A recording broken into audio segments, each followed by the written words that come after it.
Hey there, YouTube. Look at that. We've got a triple threat right here. Above the Law, Under Siege, Under Siege 2. Well, I really just want to talk about Above the Law. I have this on Blu-ray. It's a triple feature.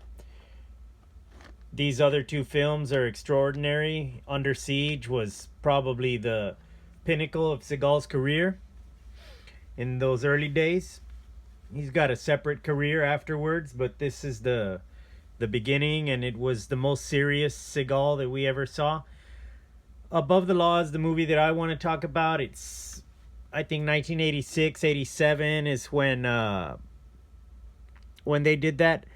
But what I wanted to talk about was how that movie really it it held its own because of Pam Grier. That's what I'm sticking to. Okay, Pam Grier was a 1970s action star, the black exploitation films. She was just tremendous, and everybody loved her. Freaky Friday, I don't know what they called her, and she was just something else. So that's his partner in Above the Law. That's why that movie does so well. It's got all the classic 1980s urban cop flavor. The music is great. They have respect for the church. That's great because America was built on those principles. So it's playing to that audience from that 1970s, 1980s typical audience that grew up fearing God. They grew up loving the government and the army, the navy, loving service, civil servants. That's what Above the Law is about. You see, that's the movie. It's in the title, Above the Law. Nobody is above the law. And in this movie, you see dirty cops at conspiring with drug dealers from other countries, and it's something else. Steven Seagal is young. It's his breakout role. We thought this guy was going to take over. I thought he was going to be the next Arnold when I watched that movie. And he was married to Sharon Stone in the movie.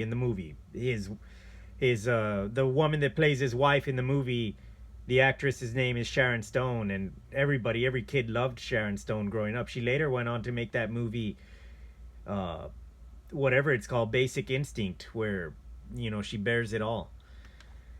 But this is Steven Seagal, Above the Law, Dirty Cops.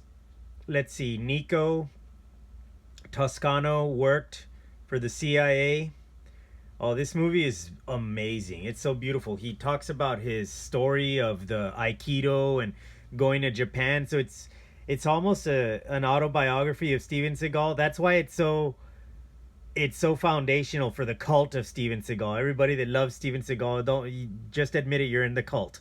Okay, you drink the Kool-Aid too. Steven Seagal set up this claim to fame that he was a CIA agent. He went over to Japan, studied Aikido.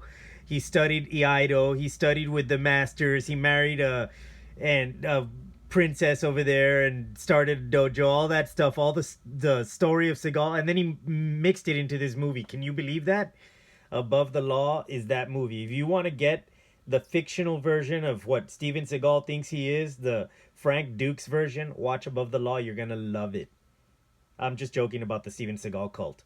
We all love him. This was his best role, and then Under Siege was probably the bookend of that. Under Siege Part 2, forget about it. The only thing good about it is the guy from Dune. That if you watch my movie review on Dune, there's a guy that comes out. He's the villain from this one. He's got the white hair, but in Dune, he was like second in command of the Fremen, and I think he's the guy that's in command of the Fremen. And when Paul and his mom get there, but he's the villain in Under Siege. I don't want this movie to get too far away. This is a movie review about Above the Law. Great story.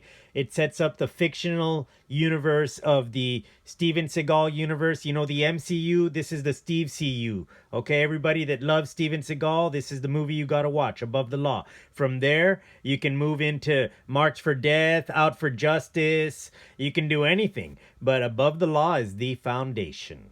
All right, thanks a lot, fans, movie fans. Steven Seagal, triple threat, triple feature, Above the Law, Under Siege 2. Yeah.